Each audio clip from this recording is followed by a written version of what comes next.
தலைவர்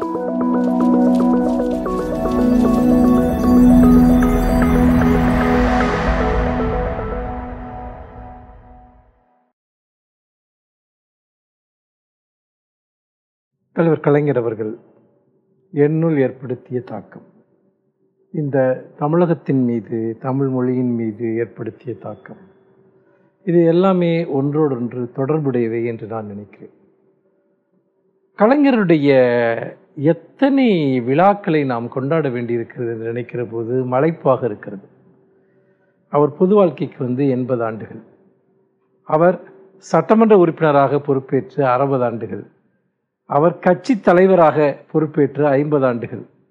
இப்படியெல்லாம் நீங்கள் எதை எடுத்துக்கொண்டாலும் சரி, அது ஒரு அரை நூற்றாண்டு அல்லது 3/4 நூற்றாண்டு என்று ஒரு தலைவரினுடைய ஒரு அரசியல் பங்களிப்பு அல்லது ஒரு சமூக பங்களிப்பு இருக்கிறது என்று சொன்னால், தமிழக வரலாற்றில் மட்டுமல்ல, இந்திய வரலாற்றில் மட்டுமல்ல, உலக வரலாற்றில் இந்த அளவிற்கு பொது வாழ்க்கையில் தன்னை ஈடுபடுத்தி கொண்ட, தக்க வைத்து கொண்ட, அந்த வார்த்தையை நான் மிகவும் முக்கியமாக நினைக்கிறேன், தக்க வைத்து கொண்ட தலைவர் வேறு யாரும் இல்லை என்று சொல்லலாம். நான் மிக இளம் வயதிலிருந்து தலைவர் கலைஞர் அவர்களினுடைய தீவிர வாசகனாக இருந்திருக்கிறேன். அவருடைய அரசியலின் மீது மிகுந்த ஈடுபாடு கொண்டிருந்திருக்கிறேன்.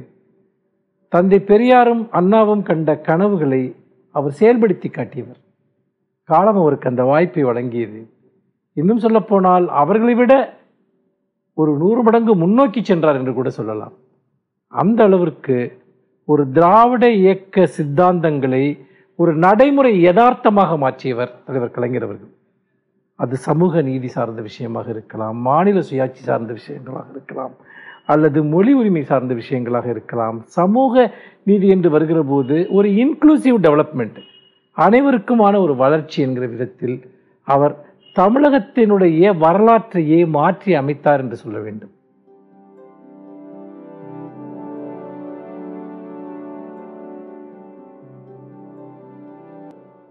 தலைவர் கலைஞர் அவர்கள் முதலாக நான் அவரை சந்தித்த தருணம் எனக்கு நினைவில் இருக்கிறது.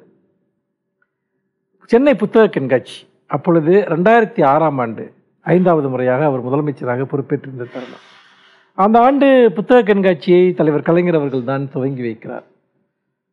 கண்காட்சியை துவங்கி வைத்துவிட்டு அவர் தன்னுடைய அந்த சிறிய ஒரு பேட்டரி காரில் அவர் கண்காட்சியை சுற்றி பார்த்து கொண்டே வருகிறார்.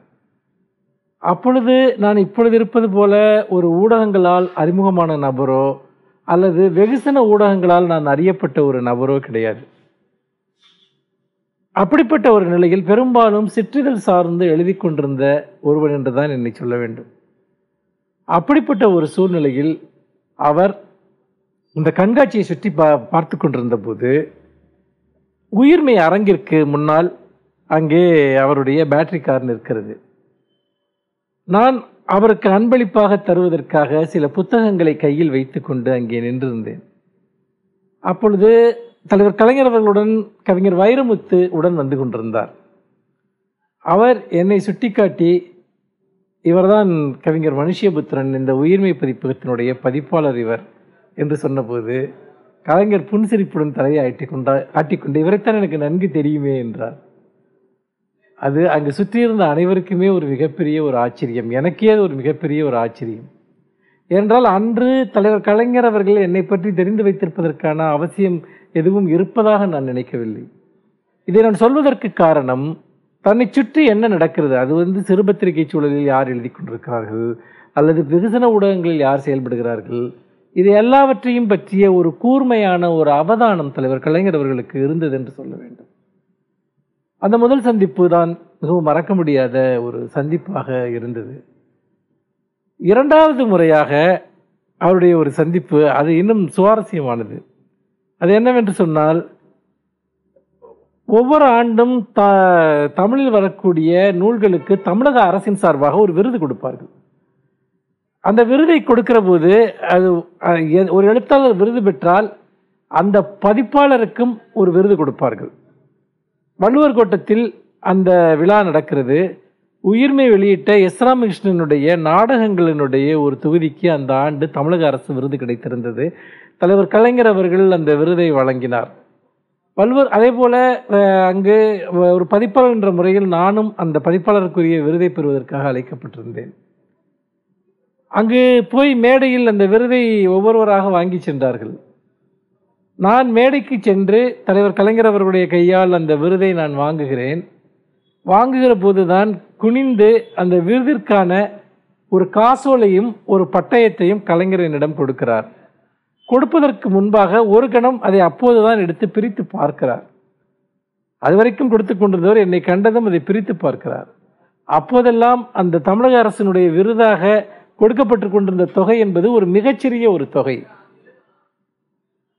உடனே தமிழ் வளர்ச்சித்துறையினுடைய இயக்குநராக இருந்த ராஜேந்திரன் அவர்களை அழைத்து காதில் ஏதோ கூறுகிறார். நாங்கள் வந்துவிட்டோம். அன்று மாலை தமிழ் வளர்ச்சித்துறையிலிருந்து எனக்கு ஒரு தொலைபேசி அழைப்பு வருகிறது. நீங்கள் உங்களுக்கு வழங்கப்பட்ட அந்த விருது தொகை என்பது மாற்றி அமைக்கப்பட்டிருக்கிறது. அதை எழுத்தாளர்கள் மற்றும் பதிப்பாளர்களுக்காக இதுவரை கொடுக்கப்பட்டு வந்த அந்த தொகையை 2 மடங்கு உயர்த்தி தர தலைவர் கலைஞர் அவர்கள் உத்தரவிட்டிருக்கிறார். ஆகவே நீங்கள் அந்த காசோலையை நீங்கள் பயன்படுத்த வேண்டாம், திருப்பி கொடுத்து அனுப்பிவிடுங்கள், புதிய காசோலையை அனுப்புகிறோம் என்று அன்றைக்கு ராஜேந்திரன் அவர்களுடைய அலுவலகத்திலிருந்து, தமிழ் வளர்ச்சி அலுவலகத்திலிருந்து ஒரு அழைப்பு வருகிறது. தலைவர் கலைஞர் அவர்கள் எப்படி ஒவ்வொரு விஷயத்திலும் அக்கறை கொண்டிருந்தார் என்பதற்கு ஒரு சிறந்த உதாரணம். அதற்கு பிறகு நான் நக்கீரன் இதழில் எழுதிய தொடர், அந்த எதிர்குரல் என்கிற அந்த தொடர் தான் கலைஞர் அவர்களே என்னை முழுமையாக ஒரு அரசியல் விமர்சகனாக, சிந்தனையாளனாக என்னை கவனிக்க வைத்தது என்று சொல்லலாம். பலமுறை அவர் என்னுடைய கட்டுரைகளிலிருந்து மேற்கோள்களை தன்னுடைய உடன்பிறப்பிற்கு எழுதிய கடிதத்தில் பயன்படுத்தி இருக்கிறார். முக்கியமாக மரண தண்டனைக்கு எதிராக நான் எழுதிய ஒரு கட்டுரையை அவர் அப்படியே முரசொலியில் மேற்கோள் காட்டினார். அதற்கு பிறகு மத அடிப்படைவாத சக்திகளிடமிருந்து எனக்கு கடுமையான மிரட்டல்கள் எல்லாம் வந்தது என்பது அனைவருக்கும் தெரியும். நான் திராவிட முன்னேற்றக் கழக மேடையில் முதலாக ஏறிய சந்தர்ப்பமும் தலைவர் கலைஞர் அவர்களால் தான் எனக்கு கிடைத்தது என்று சொல்ல வேண்டும். முக்கியமாக அவருடைய நெஞ்சுக்கு நீதி தொகுப்பினுடைய ஒரு 5ஆம் பாகம் என்று நினைக்கிறேன், அதனுடைய வெளியீட்டு விழா சென்னையில் நடந்தது. அப்பொழுது திராவிட முன்னேற்றக் கழகம் ஒரு மிக கடுமையான தோல்வியை 2012ஆம் ஆண்டில் 2011 சட்டசபை தேர்தலில் மிக கடுமையான தோல்வியை சந்தித்திருந்த நேரம். அதற்கு பிறகு அந்த தோல்விக்கு பிறகு நடக்கிற ஒரு பெரிய விழா அந்த நெஞ்சுக்கு நீதி வெளியீட்டு விழா தான். அண்ணா அறிவாலயத்தில் நடந்த அந்த விழாவில் அந்த தொகுதியை பற்றி நான் பேசுவதற்காக தலைவர் கலைஞர் அவர்களால் அழைக்கப்பட்டிருந்தேன். தளபதி அவர்கள் அந்த அழைப்பை எனக்கு விடுத்தார், நீங்கள் இந்த புத்தகத்தை பற்றி பேச வேண்டும் என்று. நான் அங்கு சென்றேன். அங்கு சென்றபோது அந்த அந்த மேடை என்பதுதான் என்னுடைய வாழ்க்கையின் ஒரு மிகப்பெரிய திருப்பு முனையாக இருந்தது. அவர் என்னை ஒரு எழுத்தாளனாக அங்கு பேச அழைத்திருந்தார். ஆனால் அங்கு நான் ஒரு அரசியல் ரீதியான ஒரு சொற்பொழிவை நிகழ்த்தினேன். முக்கியமாக திமுக ஆட்சி கடந்த 5 ஆண்டுகளில் எவ்வளவு பெரிய ஒரு சாதனைகளை தமிழகத்திற்கு செய்தது என்பதையெல்லாம் நான் அதில் எடுத்துரைத்தேன். முக்கியமாக சமச்சீர் கல்வி. அப்பொழுதுதான் சமச்சீர் கல்வியினுடைய 1ஆம் ஆண்டு தேர்வு முடிவுகள் வெளிவந்திருந்தன. அந்த தேர்வு முடிவுகளை அடிப்படையில் எப்போதும் இல்லாத அளவிற்கு அரசு பள்ளி மாணவர்கள், கிராமப்புற பள்ளிகளைச் சேர்ந்த மாணவ மாணவிகளுடைய தேர்ச்சி விகிதம் இருந்தது. அதை நான் சுட்டிக்காட்டினேன். இவ்வளவு தூரம் இந்த தேர்ச்சி விகிதம் கிராமப்புற பள்ளிகளில் ஏற்பட்டிருக்கிறது என்று சொன்னால் அதற்கு முக்கியமான காரணம் சமச்சீர் கல்விதான் என்று. அது திராவிட முன்னேற்ற கழகத்தினருக்கே ஒரு புதிய செய்தியாக இருந்தது. அடுத்த நாள் அது பல பத்திரிகைகளில் முக்கியமான செய்தியாக கூட வெளிவந்தது. கலைஞர் அதை கவனித்துக் கொண்டே இருந்தார், நான் என்ன பேசுகிறேன் என்பதை. அது மட்டுமல்ல, அந்த மேடையில் கலைஞரை வைத்துக் கொண்டே சொன்னேன், கலைஞருடைய அரசியல் வாழ்க்கையில் மிகப்பெரிய ஒரு துரதிர்ஷ்டம் என்னவென்று சொன்னால், அவர் தனக்கு தகுதி இல்லாதவர்களெல்லாம் வாழ்நாள் முழுக்க அரசியல் செய்து கொண்டிருந்தார் என்று சொன்னேன். அப்பொழுது கலைஞர் வாய்விட்டு சிரித்ததை எல்லோருமே பார்த்தார்கள். அடுத்த நாள் காலை முரசொலியில் தலைவர் கலைஞர் அவர்கள் அந்த விழாவை பற்றி எழுதுகிற போது என்னை பற்றி ஒரு வாக்கியம் எழுதுகிறார்.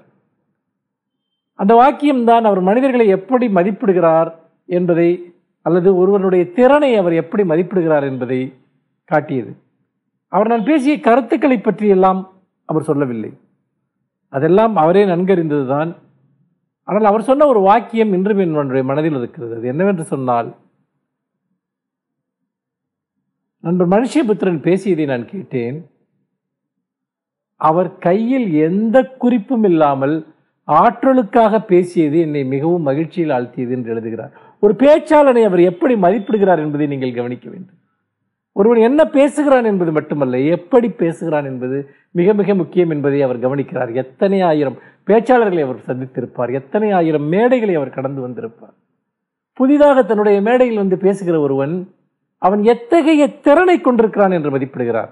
எத்தகைய சிந்தனைகளை கொண்டிருக்கிறான் என்பது மட்டும் முக்கியமல்ல, கையில் ஒரு சிறு குறிப்பும் இல்லாமல் அவர் பேசினார் என்று அவர் பதிவிடுவதன் மூலமாக தலைவர் கலைஞர் அவர்களுடைய அணுகுமுறை என்பது எப்படி இருந்தது என்பதை அன்றைக்கு நான் பார்த்தேன்.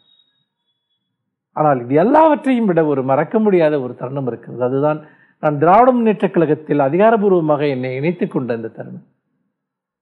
அந்த தருணத்தின் போது நான் கோபாலபுரம் இல்லத்திற்கு சென்று அங்கு உறுப்பினராக என்னை இணைத்துக் கொள்கிற போது அங்கு தளபதி அவர்கள் இருந்தார்கள், நாடாளுமன்ற உறுப்பினர் கனிமொழி அவர்கள் இருந்தார்கள்.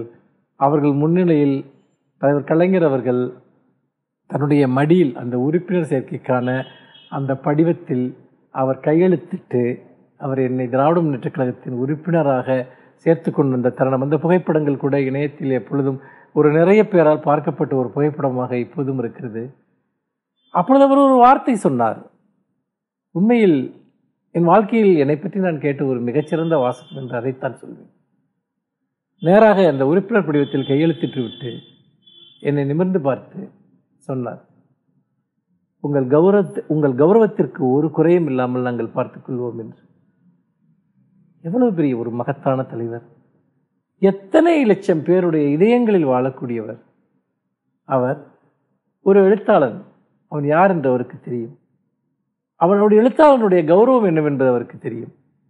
அவர் சொல்கிறார், அவ்வளவு பெரிய ஒரு தலைவர் தன்னுடைய கட்சியில் வந்து இணைத்துக் கொள்கிற ஒருவனிடம் சொல்கிறார், உன்னுடைய கௌரவத்திற்கு ஒரு குறையும் இல்லாமல் நாங்கள் பார்த்துக் கொள்கிறோம் என்று. நான் கட்சியில் இணைந்த 4 ஆண்டுகள் ஆகின்றன.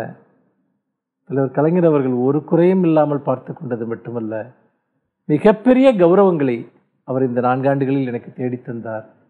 ஒரு எழுத்தாளனாக மட்டுமே இருந்த என்னை ஒரு அரசியல் செயல்பாட்டாளனாக, சொற்பொழிவாளனாக, ஒரு ஊடகவியலாளனாக பல்வேறு விதமான பரிமாணங்களை அவர் எனக்கு கொடுத்தார். இன்றைக்கு தமிழ்நாட்டில் எந்த மூலைக்கு சென்றாலும் என்னை அரவணைக்கக்கூடிய, கொண்டாடக்கூடிய ஒரு மிகப்பெரிய ஒரு இயக்கம் இருக்கிறது. அந்த இயக்கத்தினுடைய பிரதிநிதிகளில் ஒருவனாக அவர் என்னை மாற்றினார்.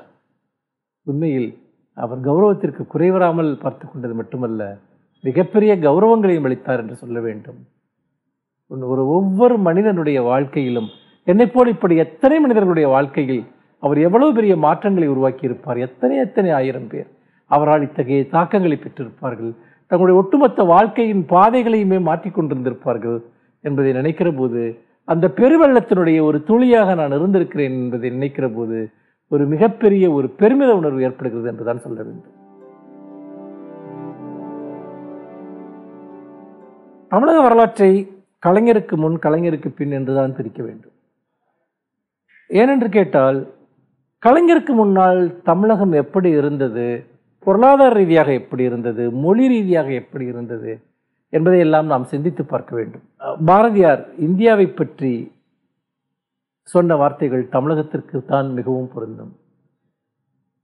பால்பட்டு வறுமை மிஞ்சி விடுதலை தவறி கெட்டு என்று இந்தியாவை பற்றி சொன்னானே, அந்த பால்பட்டு நின்ற ஒரு நிலமாகத்தான் தமிழகம் இருந்தது.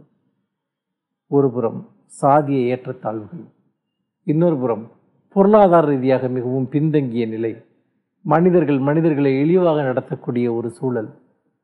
இதற்கெல்லாம் எதிராக நீதி கட்சி தோன்றிய அன்றைக்கு அந்த ஜாதிய சமூகத்தினுடைய அஸ்திவாரங்களை அசைத்தது. ஆனால் இன்னும் சீர்திருத்தப்பட வேண்டியவை ஏராளமான விஷயங்கள் இருந்தன. அப்படிப்பட்ட ஒரு சூழலில் தான் இந்திய சுதந்திரத்திற்கு பிறகு தமிழகத்தை இந்தியாவின் ஒரு தனித்துவமான மாநிலமாக மாற்றுவதற்கான அனைத்து விஷயங்களையும் திராவிட முன்னேற்றக் கழகம் முன்னெடுத்தது. பெரியார் காட்டிய அந்த பாதையில், நீதி கட்சி காட்டிய அந்த பாதையில் அறிஞர் அண்ணா பல்வேறு விதமான முன்னெடுப்புகளை செய்தார். முக்கியமாக தமிழ் மொழி, தமிழ் அடையாளம், மாநில சுயாட்சி, இந்த 3ஐயும் திராவிட முன்னேற்றக் கழகம் மிக கடுமையாக முன்னெடுத்தது என்று சொல்லலாம். ஹிந்திக்கு கடும் எதிர்ப்பு, மாநில உரிமைகளை மீட்பதற்காக நாங்கள் இந்திய கூட்டமைப்பில் இருந்தால் கூட தமிழகம் ஒவ்வொரு மாநிலத்திற்கும் தனித்துவமான நிதி உரிமைகள் உண்டு, ஆட்சியல் உரிமைகள் உண்டு, பொருளாதார உரிமைகள் உண்டு என்பதை வலியுறுத்திய ஒரு மிகப்பெரிய ஒரு கோட்பாட்டை அன்றைக்கு அண்ணாவும் கலைஞரும் உருவாக்கினார்கள். இன்று இந்தியாவிற்கே இந்த கோட்பாடு வழிகாட்டி கொண்டிருக்கிறது. அதே போல மொழி என்று வருகிற போது வெறுமனே தமிழ் மொழி பற்றை மற்றும் வெளிப்படுத்துகிற ஒரு இயக்கமாக அது இருக்கவில்லை. மாறாக அதுவரைக்கும் தொடர்ந்து சமஸ்கிருத கலப்பினாலும் பல்வேறு விதமான பிறமொழி கலப்புகளினாலும் தமிழ் ஒரு பெரிய சிதைவை சந்தித்திருந்தது. தலைவர் கலைஞர் அவர்கள் தன்னுடைய பேச்சினாலும் எழுத்தினாலும் அந்த தமிழை மாற்றி அமைக்கிறார்.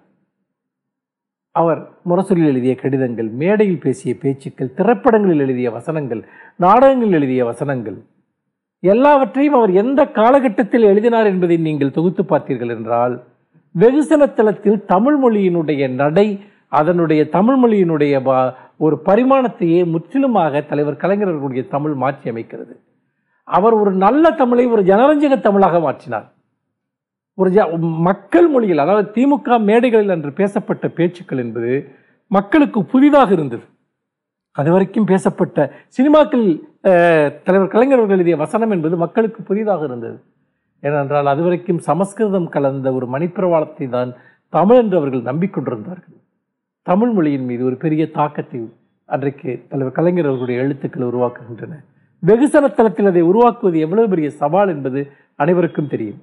அதை அவர் செய்து காட்டினார். இன்னொரு புறம் பார்த்தீர்கள் என்று சொன்னால் பொருளாதார உரிமைகள் என்று வருகிற போது இந்த மாநிலத்தினுடைய சுயேட்சையான பல்வேறு விதமான வளர்ச்சியை கலைஞர் முன்கூட்டியே அதற்கான ஒரு அடித்தளத்தை அமைக்கிறார் என்று சொல்ல வேண்டும். முக்கியமாக ஒரு சமூகம், ஒரு ஒடுக்கப்பட்ட ஒரு சமூகம் விடுதலை பெற வேண்டும் என்றால் அதற்கு முதன்மையான விஷயம் கல்விதான் என்பதை ஆரம்பத்திலேயே தலைவர் கலைஞர் அவர்கள் கண்டுகொண்டார். நீதி கட்சி அன்றைக்கு ஒடுக்கப்பட்ட பிற்படுத்தப்பட்ட சமூகத்தினருக்கான இடஒதுக்கீடு மற்றும் அவர்களுக்கான சலுகைகள், நிதி நல்கைகள், ஸ்காலர்ஷிப் போன்ற விஷயங்களை எல்லாம் உருவாக்கினால் கூட பெரும்பான்மை மக்கள், பிற்படுத்தப்பட்ட தாழ்த்தப்பட்ட சமூக மக்கள் கல்வியறியற்றவர்களாக இருந்தார்கள். அப்படிப்பட்ட ஒரு காலகட்டத்தில் தான் தமிழ்நாட்டில் செயல்பட்டு கொண்டிருந்த பள்ளிகளில் சுமார் 6000 பள்ளிகளை ராஜாஜி மூடுகிறார். ஆனால் காங்கிரசினுடைய இந்த ஒரு சாதிய மனோபாவம் என்பது பெரியாரை ஆத்திரமடைய வைக்கிறது. பெரியார் ராஜாஜிக்கு பதிலாக அல்லது ஜாதிய மனோபாவம் கொண்ட காங்கிரஸ் தலைவர்களுக்கு பதிலாக காமராஜர் என்ற ஒரு தமிழரை அல்லது ஒரு திராவிட இயக்க மனோபாவம் கொண்ட ஒரு தமிழரை அவர் முன்னிறுத்துகிறார். அதற்கு பிறகு திமுகவினுடைய தோற்றம், அண்ணாவினுடைய எழுச்சி நடைபெறுகிறது. அந்த சமயத்தில் தான் இந்த காமராஜர் 12,000 பள்ளிகளை அன்றைக்கு திறந்தார் என்று சொல்வார்கள். அது ராஜாஜி போன்றவர்கள் செய்த தமிழர்களுக்கு செய்த துரோகத்திற்கு தேடிய பரிகாரம் என்று கூட சொல்லலாம். ஆனால் அதற்கு பிறகு தலைவர் கலைஞர் அவர்கள் முதலமைச்சரான பிறகு கல்வி வளர்ச்சியில் ஒரு மிகப்பெரிய பாய்ச்சல் தமிழ்நாட்டில் ஏற்பட்டது. முக்கியமாக நீங்கள் பார்த்தீர்கள் என்று சொன்னால் ஏராளமான பள்ளிகள் தரம் உயர்த்தப்பட்டன, புதிய பள்ளிகள் துவங்கப்பட்டன. இன்னொரு புறம் நீங்கள் பார்த்தீர்கள் என்று சொன்னால் நிறைய கல்லூரிகள், இந்தியாவிலேயே இல்லாத அளவிற்கு அரசு கலைக்கல்லூரிகள் மற்றும் பொறியியல் கல்லூரிகள், மருத்துவக் கல்லூரிகள் என ஒரு மிகப்பெரிய அளவிற்கு கல்வியில் ஒரு மாற்றம் கொண்டு வரப்படுகிறது. பள்ளிக்கூடங்களை திறந்தால் மட்டும் மாணவர்கள் படிக்க வந்து விடுவார்களா? கல்லூரிகளை திறந்தால் மட்டும் படிக்க வந்து விடுவார்களா? வறுமை என்பது ஒரு மிகப்பெரிய சுமையாக, தடையாக இருக்கிறது. என்ன செய்யலாம்? கலைஞர் யோசிக்கிறார். இலவச பஸ் பாஸ், அதே போல மதிய உணவை தரம் உயர்த்துதல். இதை 2 திராவிட கட்சிகளுமே போட்டி கொண்டு செய்தன என்று சொல்ல வேண்டும். கலைஞர்கள் உருவாக்கிய பாதையில் பலவற்றை எம்ஜிஆரால் மாற்ற முடியவில்லை, ஜெயலலிதாவால் மாற்ற முடியவில்லை. அவர்கள் இதை முன்னெடுத்து செல்வதை தவிர அவர்களுக்கு வேறு வழி இருக்கவில்லை. அதே போல மதிய உணவு திட்டம் போல கல்வி உதவித்தொகை. இன்னொரு புறம் நீங்கள் பார்த்தீர்கள் என்று சொன்னால் இது இலவச பாடப்புத்தகங்கள். இப்படி எந்த காரணத்தை கொண்டும் குழந்தைகள் படிக்க வராமல் இருந்து விடக்கூடாது. முதல் தலைமுறை பட்டதாரிகளாக வரக்கூடியவர்களுக்கு அவர்களுக்கு கல்வி இலவசம். படித்து வரக்கூடிய முதல் தலைமுறை பட்டதாரிகளாக படித்து வரக்கூடிய பெண்களுக்கு அவருடைய கல்வி கட்டணத்தை அரசே செலுத்துவது. இப்படி படிப்பதற்கு ஊக்கப்படுத்துகிற, படிப்பிற்கு தடையாக இருக்கிற எந்த விஷயத்தையும் அவர் அனுமதிக்கக்கூடாது என்பதில் தெளிவாக இருந்தார். அது மட்டுமல்ல, இது ஒரு கட்டமைப்பு சார்ந்து கல்வியில் அவர் ஏற்படுத்திய மாற்றங்கள். இன்றைக்கு இந்தியாவிலேயே பள்ளி இறுதி படிப்பை முடித்து கல்லூரிக்கு செல்லக்கூடியவர்கள் தமிழகத்தில் 80% பேர் இருக்கிறார்கள். தேசிய சராசரியே 40% தான். வட மாநிலங்களோடு நாம் ஒப்பிட்டு பார்க்க வேண்டும். தேசிய சராசரியை விட 1 மடங்கு அதிகமாக இன்றைக்கு உயர்கல்வியை நோக்கி செல்லக்கூடியவர்கள் இன்றைக்கு தமிழ்நாட்டில் இருக்கிறார்கள் என்று சொன்னால், தமிழ்நாட்டில் உருவாக்கப்பட்ட கல்விச்சூழல் முக்கியமான காரணம். அதற்கான முழு பொறுப்பும் கலைஞர் அவர்களுக்குத்தான் சாரும். சரி, கல்வியை நீங்கள் ஒரு புறம் எடுத்துக்கொண்டு விட்டால், அது மட்டுமல்ல, அன்றைக்கு கல்வி மட்டுமல்ல, மக்களிடம் வாசிப்பு பழக்கத்தை பரவலாக்க வேண்டும் என்பதற்காக தெரு தெருவுக்கு அவர்கள் படிப்பு வட்டங்களை, வாசக சாலைகளை உருவாக்குகிறார்கள். அங்கு செய்தித்தாள்கள் வரும், பத்திரிகைகள் வரும். அங்கு மக்கள் ஒவ்வொரு தெருவிலும் அமர்ந்து படிப்பார்கள். அவ்வளவு தூரம் நீங்கள் ஒரு கல்வி என்பது பள்ளிக்கூடங்களில், கல்லூரிகளில் மட்டுமல்ல, மக்கள் அரசியல் பேச வேண்டும். இன்றைக்கு நாம் திண்ணையில் அரசியல் பேசுகிறவர்கள் அல்லது சலூனில் அரசியல் பேசுகிறவர்கள், டீ கடையில் அரசியல் பேசுகிறவர்கள் என்றெல்லாம் சொல்கிறோம். டீ கடையில் தான் அரசியல் பேசப்பட வேண்டும், சலூனில் தான் அரசியல் பேசப்பட வேண்டும். அதுதான் மக்கள் அரசியல். அந்த மக்கள் அரசியலை உருவாக்கியதில் தலைவர் கலைஞர் அவர்களுக்கு ஒரு பெரிய பங்கு இருக்கிறது. பொருளாதாரத்தை நீங்கள் எடுத்துக்கொள்ளுங்கள். நம்முடைய தமிழ்நாட்டை பொறுத்த வரைக்கும் நீங்கள் மக்கள் ஒரு காலத்தில் எலிக்கறி திண்டு வாழ வேண்டிய நிலை இருந்தது. அரிசிச்சோறு என்பது ஒரு வருடத்தில் 3 மாதங்கள் தான் கிடைக்கும். மற்ற சமயங்களில் எல்லாம் வட்டிக்கு நெல் வாங்குவார்கள் அல்லது கையில் கிடைப்பதை சாப்பிடுவார்கள். மிகப்பெரிய பஞ்சம் 1960களில் தமிழ்நாட்டில் ஏற்பட்டது. மக்கள் ஒருவேளை உணவிற்காக தெருக்களில் அலைந்த காலம் ஒன்றும் வரலாற்றில் மிக பின்னோக்கி சென்று நாம் பார்க்க வேண்டியதில்லை. திராவிட இயக்கம் ஆட்சிக்கு வருவதற்கு முன்பே அது இருந்தது. அரிசிச்சோறு ஒரு தீபாவளி சமயத்தில் உங்கள் வீட்டில் என்ன பலகாரம் செய்தீர்கள் என்று கேட்டால், இட்லி செய்தோம், தோசை செய்தோம் என்று மக்கள் பெருமையாக சொல்லக்கூடிய அளவுக்கு தான் நிலைமை இருந்தது. இட்லியும் தோசையும் ஒரு ஆடம்பர பொருளாக இருந்தன. தலைவர் கலைஞர் அவர்கள் ஆட்சிக்கு வந்த பிறகு இந்தியாவிலேயே இல்லாத அளவிற்கு ஒரு பொது விநியோக திட்டத்தை இங்கு கொண்டு வருகிறார். அனைத்து விஷயங்களிலும் அனைத்து பொருள்களும் மக்களுக்கு கிடைக்க வேண்டும், மிக குறைந்த விலைக்கு கொண்டு வரணும் என்பதற்காக ஒவ்வொரு ஆட்சி காலத்திலும் அதை அவர் விரிவுபடுத்திக் கொண்டே செல்கிறார். இன்று ஒரு மனிதன் அரிசிச்சோறு என்பது அவன் கனவு காணக்கூடிய பொருளாக இருக்கிறதா? ஏன் மனிதர்களுக்கு அரிசிச்சோறு மட்டும் ஏழை எளியவர்களுக்கு இல்லாமல் இருக்க வேண்டும் என்பதை யோசிக்கிறார். பசிப்பினி என்றால் என்னவென்று தலைவர் கலைஞர் அவர்களுக்கு தெரியும். அந்த ஒரு பசிப்பினி போக்கிய ஒரு மனிதன் உணவுக்காக எவனிடமும் அடிமைப்படக்கூடாது, ஒரு உணவிற்காக சார்ந்து வாழக்கூடாது. இங்கே தமிழ்நாட்டில் இருந்த கொத்தடிமை முறையை நீங்கள் எடுத்துக்கொண்டால் அதில் பெரும்பகுதி உணவு சார்ந்து உருவான ஒன்று. உணவுக்காக ஒரு மனிதன் தன்னைத்தானே விற்றுக்கொள்வது என்பது. இப்பொழுது ஒரு மனிதனுக்கு தேவையான அடிப்படை உணவு கிடைத்து விட்டால் அவன் யாரிடமும் போய் தன்னை விற்றுக்கொள்ள வேண்டியதில்லை. அவன் விரும்பிய எந்த வேலைக்கும் போகலாம், வேலைக்கு போகாமல் கூட இருக்கலாம். அப்படிப்பட்ட ஒரு நிலையை தலைவர் கலைஞர் அவர்கள் உருவாக்கினார். ஒரு மனிதன் உணவிற்காக தன்னை விற்க வேண்டிய அவசியம் இல்லை, அரசு அந்த பொறுப்பை எடுத்துக்கொள்ளும் என்பதை நிலையை அவர் உருவாக்கினார். அரிசி, பருப்பு, சீனி, சர்க்கரை எல்லாமே மிக மலிவாக கிடைக்கக்கூடிய, இன்றைக்கு 20 கிலோ அரிசி இலவசமாக ரேஷன் கடைகளில் கிடைக்கிறது என்றால் நீங்கள் அதை வறுமையில் இருக்கக்கூடிய மக்களுடைய பார்வையில் இருந்து பார்க்க வேண்டும். இலவசம் என்று ஒரு பெரிய குற்றச்சாட்டை முன்வைத்தார்கள். 30 வருடங்களாக விவசாயிகளுக்கு, சிறு விவசாயிகளுக்கு இலவச மின்சாரம் கொடுப்பது சாத்தியம் என்பதை அவர் நிரூபித்து காட்டினார். இன்றைக்கு மோடி மின்சாரம் கொடுப்பதை ஒரு மிகப்பெரிய புரட்சிகர திட்டமாக மின் இணைப்பை கொடுப்பதை பேசிக் கொண்டிருக்கிறார். ஆனால் அதை கலைஞர் தன்னுடைய 1ஆம் ஆண்டு ஆட்சி காலத்திலும் 2ஆம் ஆட்சி காலத்திலும் செய்து காட்டினார். இலவச மின்சாரம் என்பது விவசாயிகளுக்கு கொடுக்கப்பட்டது. நில உச்சவரம்பு சட்டம் கொண்டு வரப்பட்டது. 1.25 லட்சம் ஹெக்டேர் நிலங்கள், உபரி நிலங்கள் கைப்பற்றப்பட்டு 1 லட்சத்திற்கும் மேற்பட்ட விவசாயிகளுக்கு பிரித்து கொடுக்கப்பட்டன. நிறைய பேர் சிறு விவசாயிகளாக மாறினார்கள். அவ்வளவு பெரிய நில சீர்திருத்தம். விவசாய கடன்கள் தள்ளுபடி செய்யப்பட்டன. ரேஷன் கடைகளில் உணவுப் பொருட்களை கொடுப்பதற்கு மத்திய அரசினுடைய ஃபுட் கார்பரேஷன் ஒத்துழைக்காத போது தமிழ்நாட்டில் சிவில் சப்ளைஸ் கார்பரேஷனை இங்கு கலைஞர் அவர்கள் உருவாக்குகிறார்.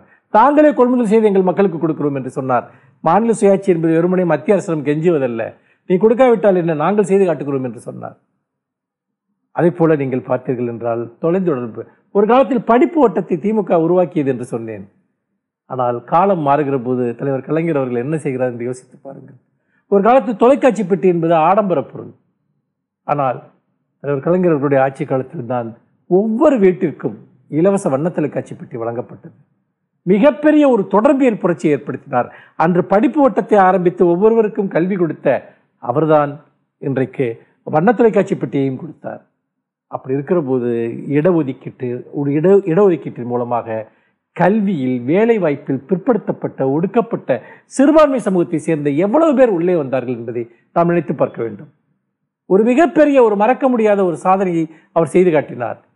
அதாவது பிற்படுத்தப்பட்டவர்களும் ஒடுக்கப்பட்டவர்களும் சிறுபான்மையினரும் திமுக ஆட்சிக்கு வருகிற வரைக்கும் அரசு பணிகளில் அவர்கள் எத்தனை சதவீதமாக இருந்தார்கள் என்றால் ஒரு 5% கூட கிடையாது.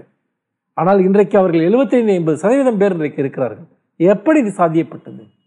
ஒரு மிகப்பெரிய சமூக புரட்சியை, மௌன புரட்சியை அவர் நிகழ்த்தி காட்டினார். இடஒதுக்கீட்டின் மூலமாகவும் பல்வேறு சமூக நலத்திட்டங்களின் மூலமாகவும். இப்படியாக கல்வி, வேலைவாய்ப்பு, உணவு, இப்போ இது மொழி சார்ந்த விஷயங்கள் ஒன்றுமே வேணாங்க. கன்னியாகுமரி இருந்தால் உங்களுக்கு என்ன ஞாபகம் வரும்? விவேகானந்தர் சிலை தான் ஞாபகம் வரும். கலைஞர் யோசிக்கிறார், அது ஒரு மதம் சார்ந்த ஒரு அடையாளம், தமிழனுடைய அடையாளத்திற்கு சம்பந்தம் இல்லாத ஒன்று. அங்கு போய் ஐயன் திருவள்ளுவருடைய சிலையை அங்கு போய் நிறுவுகிறார். இன்றைக்கு கன்னியாகுமரியுடைய அடையாளம் என்பது இது விவேகானந்தர் பாறையா அல்லது ஐயன் திருவள்ளுவர் சிலையா என்பதை நினைத்து பாருங்கள். அதுதான் கலைஞர். ஒரு சின்ன கோட்டிற்கு பக்கத்தில் இன்னொரு பெரிய கோட்டை அவர் வரைந்து விடுவார். பிறகு அந்த பெரிய கோடு மட்டும்தான் நம்முடைய மனதில் இருக்கும். காயிதே மில்லத் அவர்களுக்கு இஸ்லாமிய மரபுப்படி சிலை வைக்கக்கூடாது. காயிதே மில்லத் அவர்களுக்கு ஒரு சிலை வைக்க வேண்டும் என்று கலைஞர் ஆசைப்படுகிறார். ஆனால் இஸ்லாமிய மரபு அதற்கு ஒத்துக்கொள்ளவில்லை. பார்க்கிற போது அந்த கடற்கரை சாலையில் எல்லா தலைவர்களுக்கும் சிலை இருக்கிறதே, காயிதே மில்லத்திற்கு ஒரு சிலை இல்லையே என்று வருந்துகிறார். சிலை இல்லாவிட்டால் அங்கிருந்த அரசு கல்லூரியை காயிதே மில்லத் பேரில் மாற்றுங்கள் என்று அந்த கல்லூரியுடைய பெயரை காயிதே மில்லத் கல்லூரி என்று மாற்றுகிறார். அப்படி என்றால் நீங்கள் அடையாளங்களை அவர் எப்படி உருவாக்குகிறார்? அவர் சமரசம் செய்து கொள்ள மாட்டார். ஒரு விஷயத்தை செய்ய முடியவில்லை என்றால் உடனடியாக ஒரு மாற்று வழியை தேடுவார். அப்படித்தான் இடஒதுக்கீட்டை 69% வரைக்கும் உயர்த்துவதற்கு கலைஞர் காரணமாக இருந்தார். இது நீட்டிலிருந்து அவர்தான் விலக்கு பெற்றார். இது ஜல்லிக்கட்டிற்கு இந்தியா முழுக்க ஒரு சட்டம் கொண்டு வந்த போது தன்னுடைய அனைத்து திறன்களையும் தந்திரங்களையும் பயன்படுத்தி தமிழ்நாட்டிற்கு இதில் விலக்கு பெற்றார். ஒரு மகத்தான ஒரு தலைவர். எத்தனை பரிமாணங்கள் அவரை பேசினாலும் ஒட்டுமொத்த தமிழனுடைய வரலாற்றை, தமிழகத்தினுடைய வரலாற்றை மாற்றி அமைத்தார். நான் சவால் விட்டு கூறுகிறேன், இன்றைக்கு இந்தியாவின் பல மாநிலங்களில் இல்லாத ஒரு மிகப்பெரிய வளர்ச்சி தமிழகத்தில் சாத்தியப்பட்டது என்று சொன்னால் அதுக்கு பொது சுகாதாரம். பிரசவத்தில் இறந்து போகக்கூடிய பெண்கள் எவ்வளவு பேர் இருந்தார்கள், இன்றைக்கு அது எவ்வளவு குறைந்து போய்விட்டது. எவ்வளவு அரசு மருத்துவமனைகள், அரசு மருத்துவர்கள். ஒருவன் இன்றைக்கு காசு இல்லை என்று மருத்துவம் பார்க்காமல் இருக்க வேண்டிய எந்த அவசியமும் கிடையாது. இப்படி பல நிலைகளை அவர் உருவாக்கினார். இது எல்லாவற்றையும் ஒட்டுமொத்தமாக பார்க்கிற போது தமிழ்நாடு தனிநாடாக இருந்திருந்தால் நிச்சயமாக அது ஒரு ஐரோப்பிய நாட்டை போல இருந்திருக்கும். அந்த அளவிற்கு தமிழகத்தை ஒரு தொழில் உற்பத்தி மாநிலமாக மாற்றினார். அடிப்படை கட்டமைப்புகள், பஸ் இல்லாத ஊரே கிடையாது, சாலைகள் இல்லாத ஊரே கிடையாது. எத்தனை பாலங்கள், அப்படி பார்க்க தொலைத்தொடர்பு வசதிகள், மின்சாரம், இதெல்லாம் தானங்க ஒரு வளர்ச்சி பெற்ற நாட்டினுடைய அடையாளம். எல்லா இடத்துலையும் மின்சாரம் உண்டு, எல்லா இடத்துலையும் தொலைத்தொடர்பு வசதி உண்டு, எல்லா இடத்துலையும் சாலை வசதி உண்டு, பள்ளிக்கூடங்கள் உண்டு, பொது சுகாதார மையங்கள் உண்டு, ரேஷன் கடை உண்டு. அப்படி என்றால் தமிழகம் ஒரு முழுமையான வளர்ச்சி பெற்ற மாநிலம். இத்தனைக்கும் தமிழகத்திற்கு பெரிய இயற்கை வளங்கள் கிடையாது, கேரளா போல. ஆனால் இறுதியாக நான் ஒன்றைத்தான் நான் சொல்ல விரும்புகிறேன். வளர்ச்சி என்பதற்கு இந்தியாவிலேயே கலைஞர் உருவாக்கிய மாடல் தான் மிகச்சிறந்த மாடல் என்பதை இன்றைக்கு அனைவருமே ஒப்புக்கொள்கிறார்கள். முக்கியமாக பார்த்தீர்கள் என்றால் கேரளத்தை எடுத்துக்கொள்ளுங்கள். கேரளத்தில் சமூக வளர்ச்சி உண்டு, அதாவது நிறைய சோசியல் வெல்ஃபேர். ஆனால் அங்கு இண்டஸ்ட்ரியல் டெவலப்மெண்ட், தொழில் வளர்ச்சி கிடையாது. நீங்கள் குஜராத்தை எடுத்துக்கொள்ளுங்கள், அங்கே இண்டஸ்ட்ரியல் டெவலப்மெண்ட் உண்டு, ஆனால் சோசியல் டெவலப்மெண்ட் கிடையாது. மக்கள் இன்றைக்கு ஊட்டச்சத்து பற்றாக்குறையாலும் வறுமையினாலும் இங்கு வாடக்கூடிய நிலை இருக்கிறது. பீகார், உத்தரப்பிரதேசம், மத்திய பிரதேசம், ராஜஸ்தான் போன்ற மாநிலங்களை எடுத்துக்கொண்டால் அங்கே இண்டஸ்ட்ரியல் டெவலப்மெண்ட்டும் கிடையாது, இந்த சோசியல் டெவலப்மெண்ட்டும் கிடையாது. ஆனால் தமிழ்நாட்டில் மட்டும்தான் தொழில் வளர்ச்சி, சமூக வளர்ச்சி இரண்டுமே போட்டி போட்டு கொண்டு வளர்ந்தது. நீங்கள் இப்பொழுது கூட பாயும் தமிழகம் என்கிற ஒரு புத்தகம் தமிழில் வெளிவந்திருக்கிறது, ஒரு ஆய்வு நூல். இந்தியாவிலேயே மிக அதிகமான தொழிற்சாலைகளும் தொழில் நிறுவனங்களும் உருவாக்கப்பட்ட மாநிலம் அதுதான் என்று அந்த புத்தகம் பேசுகிறது. அல்லது வேறு டெல்லியோ கூட ஒப்பிட முடியாது. அந்த அளவிற்கு ஒரு மிகப்பெரிய அளவிற்கு தொழில் வளர்ச்சியை நாம் சாதித்தோம், இன்னொரு சமூக வளர்ச்சியை சாதித்தோம். இதில் எல்லாவற்றிற்கும் பின்னால் கலைஞரனுடைய சமூக நீதி சார்ந்த கோட்பாடுகள் இருக்கின்றன, வளர்ச்சி சார்ந்த கோட்பாடுகள் இருக்கின்றன. இன்றைக்கு யார் யாரையெல்லாமோ வளர்ச்சியினுடைய நாயகன் என்று சொல்லி இந்தியா கொண்டாடியது, இந்தியாவினுடைய உண்மையான வளர்ச்சியின் நாயகன், இன்க்ளூசிவ் டெவலப்மெண்ட், அனைவருக்குமான வளர்ச்சி, அனைத்து தரப்பிற்குமான வளர்ச்சி என்பதை உருவாக்கிய மகத்தான தலைவர் கலைஞர் அவர்கள். அவர் இந்த நூற்றாண்டில் மட்டுமல்ல, இனியொரு நூற்றாண்டிற்கும் அவருடைய இந்த சாதனைகள் என்பது தமிழகத்தை முன்னோக்கி செலுத்தக்கூடியதாக இருக்கும். தமிழகத்தை மிகப்பெரிய வெற்றி பாதையில் அதை இட்டு செல்லும். அந்த வகையில்தான் தமிழகத்தின் வேறாகவும் விழுதாகவும் தலைவர் கலைஞர் அவர்கள் இருக்கிறார்கள். வெறுப்பு அரசியல் என்பது கற்பனைகளிலிருந்து உருவாவது, சுய இழிவிலிருந்து உருவாவது என்று நான் நினைக்கிறேன். கலைஞரை புரிந்து கொள்ளாதவர்கள், கலைஞர் தமிழகத்தில் உருவாக்கிய மாற்றங்களை பற்றி அறியாமை கொண்டவர்கள், அவர் மீது கற்பனையாக உருவாக்கப்பட்ட கசப்புகளை எல்லாம் உண்மை என்று நம்புகிறவர்கள் இந்த வெறுப்பு அரசியலை தொடர்ந்து செய்து கொண்டிருக்கிறார்கள். இதனால் கலைஞருக்கு எந்த சிறுமையும் கிடையாது. இந்த வெறுப்பு அரசியலை செய்பவர்களுக்குத்தான் எல்லா சிறுமையும் இருக்கிறது என்று நான் நினைக்கிறேன். முக்கியமாக கலைஞரை பற்றி சொல்லக்கூடிய அவதூறுகளில் ஏதாவது உண்மை இருக்கிறதா என்று அவர்கள் ஒருபோதும் சிந்தித்து பார்ப்பது கிடையாது. கலைஞரை வெறுப்பவர்கள் பலர் இருக்கிறார்கள். சாதிய உணர்வு கொண்டவர்கள், ஏனென்றால் சாதிய சமூகத்தை கடுமையாக தாக்கினார். மத உணர்வு கொண்டவர்கள், ஏனென்றால் மதவாதத்திற்கு எதிரான தன்னுடைய அரசியலை தொடர்ச்சியாக கலைஞர் முன்னெடுத்தார். அதே போல இந்த புலம்பெயர்ந்த தமிழர்களுக்காக தாங்கள் தான் பேசுகிறோம் என்று தங்களை முன்னிறுத்திக் கொள்பவர்கள், இவர்கள் யாருக்கும் வரலாற்று பார்வையும் கிடையாது, அரசியல் பார்வையும் கிடையாது என்பதைத்தான் தொடர்ந்து அவர்களுடைய சொற்களும் செயல்களும் காட்டிக்கொண்டே இருக்கின்றன. அப்படி பார்க்கிற போது தமிழகத்தில் திமுக ஆட்சிக்கு வந்த பிறகு பெண்களுடைய நிலை, சாதியத்தினுடைய நிலை எவ்வளவு மாறியிருக்கிறது என்பதை பற்றி நாம் ஏற்கனவே விரிவாக பேசினோம். சாதிய அமைப்பில் மிகப்பெரிய ஒரு தகர்ப்பை கலைஞர் அவர்கள் உண்டாக்கினார். இன்னும் சொல்ல போனால் மிகவும் ஒடுக்கப்பட்ட ஒரு சமூகத்திலிருந்து வந்தவர் தலைவர் கலைஞர் அவர்கள்.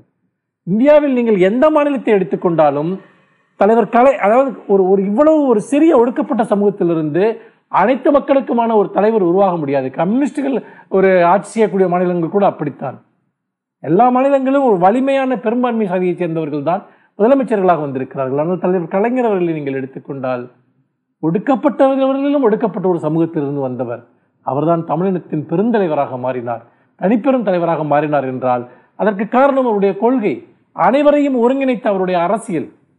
அப்படி பார்க்கிற போது இன்று இனவெறியின் அடிப்படையிலும் சாதி வெறியின் அடிப்படையிலும் தங்கள் அரசியலை கட்டமைப்பவர்கள் கலைஞரனுடைய இந்த ஒருங்கிணைந்த அரசியல் என்பதை அவர்களால் சகித்துக் கொள்ள முடியாது. இன்னொரு முக்கியமான ஒரு விஷயம் என்பது, அப்படி பார்க்கிற போது ஏன் சாதி வெறியர்களும் மத வெறியர்களும் தலைவர் கலைஞர் அவர்களை அர்ச்சிக்கிறார்கள் என்று புரிந்து கொள்ள முடிகிறது. அவர்களுடைய இருப்பை தலைவர் கலைஞர் அவர்கள் கேள்விக்குள்ளாக்கினார். அவருடைய அஸ்திவாரங்களை அவர்கள் தகர்த்தார். உயர் சாதிக்காரர்களுக்கு கலைஞர்களை பிடிக்காது, அல்லது பிற்படுத்தப்பட்ட சமூகங்களில் தங்களுடைய சாதி வெறியின் காரணமாக மற்றவர்களை எதிரிகளாக நினைக்கக்கூடியவர்களுக்கு கலைஞரை பிடிக்காது.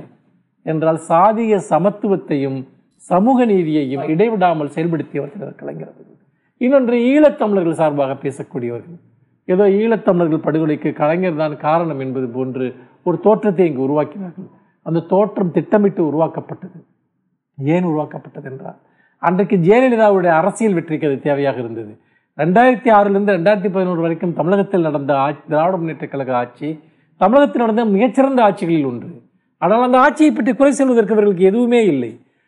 ஈழத்தில் நடந்த படுகொலை என்பது ஒரு சர்வதேச சதி. அதில் அமெரிக்காவிலிருந்து, ஐநா மன்றத்திலிருந்து, சீனாவிலிருந்து, ஏன் இந்திய அரசினுடைய ஒரு பகுதியில் இருந்த சிலருடைய விருப்பங்கள் இருந்து அனைவரும் சம்பந்தப்பட்ட ஒரு சர்வதேச சதி. ஒரு மாநிலத்தினுடைய ஒரு முதலமைச்சருக்கு அதில் என்ன பாத்திரம் இருக்கிறது? அப்படி பார்க்கிற போது மிக அவதூறான முறையில் தலைவர் கலைஞர் அவர்கள் குற்றம் சாட்டப்பட்டார். அரசியல் அறிவற்ற முறையில் பலரும் சமூக வலைத்தளங்களில் அதை தொடர்ந்து பரப்பினார்கள். ஒருபுறம் ஈழத்தமிழர் படுகொலை ஒரு சர்வதேச சதி என்பார்கள், இன்னொரு புறம் அதற்கு காரணம் தலைவர் கலைஞர் என்பார்கள். அவருடைய எந்த விதமான ஒரு பேச்சுக்களுக்கும் எந்த அர்த்தமும் கிடையாது. அன்றைக்கு இருந்த அதிமுக அரசினுடைய ஜெயலலிதாவினுடைய ஆதரவு என்பது இது போன்ற கலைஞரை அவதூறு செய்தவர்களுக்கு முழுமையாக இருந்தது. அதனால் தான் சீமான் போன்றவர்கள் எல்லாம் இலை மலர்ந்தால் ஈழம் மலரும் என்றெல்லாம் பேசக்கூடிய அளவிற்கு சென்றார்கள். அவர்கள் இன்னும் சொல்ல போனால் அவர்கள் அதிமுகவினுடைய பேரோலில் இருந்தார்கள் என்று கூட நான் சொல்வேன். இன்னொரு புறம் ஈழத்தமிழர்களிலிருந்து கிடைத்த சில ஒரு எச்சில் காசுகளுக்காக எங்கள் தலைவரை அவதூறு செய்தார்கள்.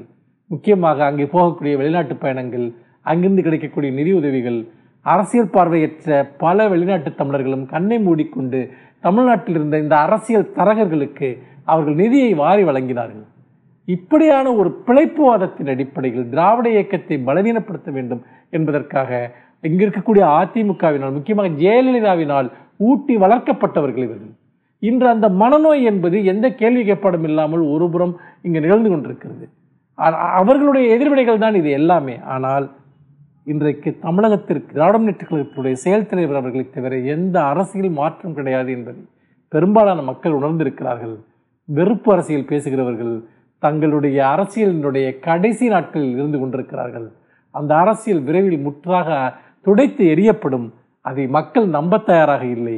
அதற்கு பின்னால் இருக்கக்கூடிய நோக்கங்கள் என்பது வெளிப்படையாக அம்பலமாகி இருக்கின்றன.